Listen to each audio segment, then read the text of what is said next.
Buonasera Criptovalute, sono Fabio, vi porto una nuova criptopuntata per la giornata 6 dicembre 2018. Coin market cap a 116 miliardi. Abbiamo oggi una giornata in rosso, i prezzi delle top 10 ce l'avete nello schermo sotto. Oggi cercherò di fare il video molto corto, però soprattutto cercherò di farvi vedere un altro video dentro questo, dove vi spiega la manipolazione del mercato da Wall Street. Speriamo che vi piaccia, però adesso roll intro.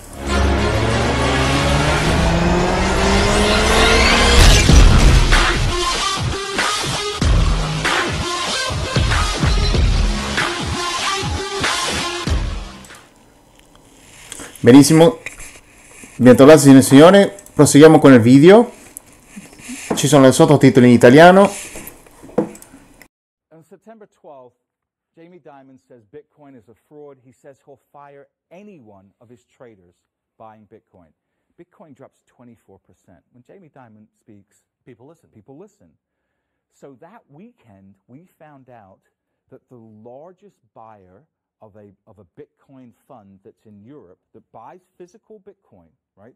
The largest buyer was Morgan Stanley and JP Morgan.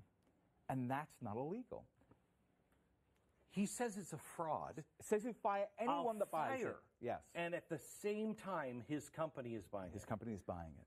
So it's just, I mean, so unethical. Right. Okay, George Soros. George Soros, in January 24th, price was already down, calls Bitcoin a bubble, says Bitcoin is the worst, the worst investment in the world. Don't buy Bitcoin. Don't buy Bitcoin. Basically throws gasoline on the fire at this point. And then what do we find out? So he says bubble here. It drops 44%. Right. And then here in April, 2 months later, guess what we find out? Yeah. His $26 billion family office has approval to buy cryptocurrency. Right.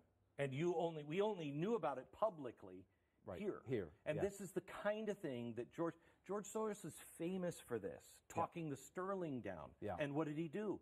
He stole the pensions of all the little people. Yeah, made $1 billion. Yeah. Okay. So then here now, Goldman Sachs, this, again, February 7th, most cryptocurrencies will crash to zero. Now, I remember when they said this in February, and I had, through my network, I knew that Goldman Sachs was setting up a crypto trading desk. Absolutely knew they were setting up a crypto trading desk. And I remember you telling me that. Right. And then, of course, they were denying it. No, we're not. No, we're not. No, we're not. Yep. Price falls down 27%. And then what do we find out? We find out here, they say BTC 0. And then we find out just before May, new trading desk. Not only that, they put $400 million to buy a cryptocurrency trading platform. Okay, so February 7th, it's all going to zero. May, we just spent $400 million just on a flyer. And they're not the only ones. No. So you have a lot of institutions that are coming. You had Christine Lagarde from the IMF come out. And this was, what's funny about this, Glenn, is it was all around the same time. It was almost like I can't prove collusion, but, it walks like a duck, it quacks like a duck. And you know what? It's probably a duck. The people, they all hang out together. They all think alike. It doesn't have to be calling each other. Yeah. They know this game. Yes. So IMF, Christine Lagarde says in the first part of the year, says all central banks should band together against cryptocurrency. Right. Have you ever heard her say all banks should band together against illegal arms? No. Or illegal drugs? No. Or human trafficking? No. But this nascent asset class, we must all join arms against.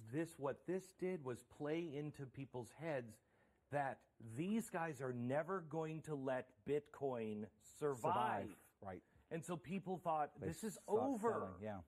So let me show you, can we show a chart of the 5 crashes? This is from, I think, last year, right? Last year. Yeah. Okay. Do we have that chart of the 5 crashes of Bitcoin? Right. It was 30%. Right. I think 4 of them were 30% and 1 was 40%. And this is, here it is. Explain this chart. Those are Amazon crashes. So these are Amazon. Do you have Bitcoin? Yeah, we need the Bitcoin chart. We are. All right, they'll come up later. Okay. Yeah. So what I want to talk about now is one of the key lessons I learned from being involved in the market so long is rather than listening to what people are saying, look at what they are doing. Correct. So this is what we should look at, and this is what I want people to focus on now. Billionaire hedge fund manager Stephen Cohen, who's worth between $12 to $14 billion, by far the smartest hedge fund manager in the world, I would say of the last century, is buying Bitcoin. $6,800, buying Bitcoin. Mark Lazary, Avenue Capital Group, worth about $1.7 billion, has put 1% of his net worth into Bitcoin at around this price, $7,500.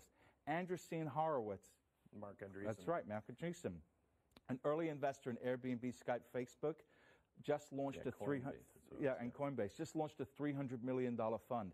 Wellington Capital, they have $1 trillion in assets, are starting to get involved in Bitcoin futures.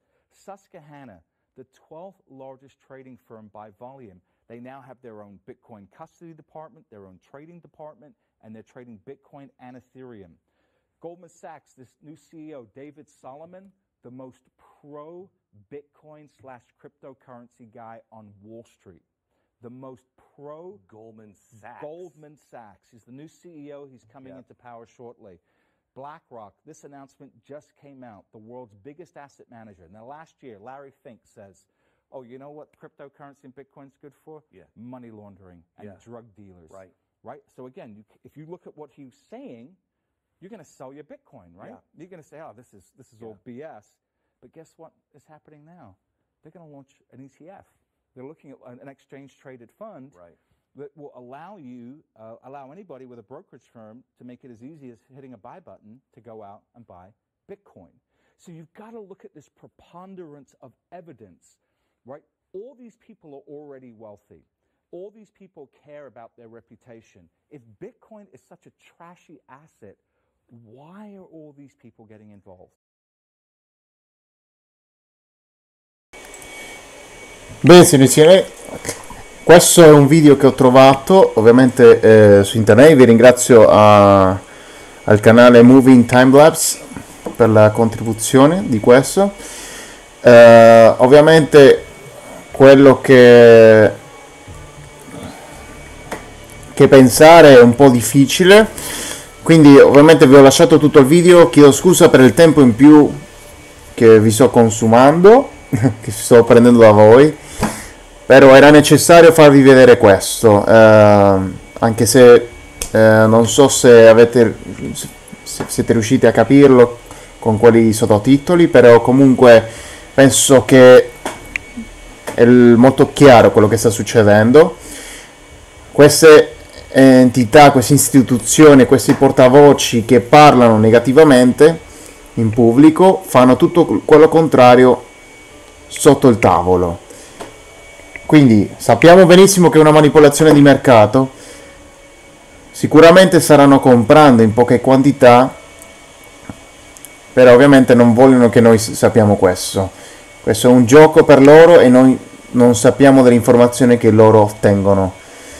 Quindi vi lascio a voi cosa ne pensate su questo, lasciatela sui commenti, qualche richiesta uguale. Se vi è piaciuto il video lasciatemi un mi piace, che aiuterebbe molto il canale a crescere, e se non siete ancora sottoscritti fatelo e attivate anche il campanello che sta accanto. Ci vediamo al prossimo video e vi ringrazio per il supporto. Grazie.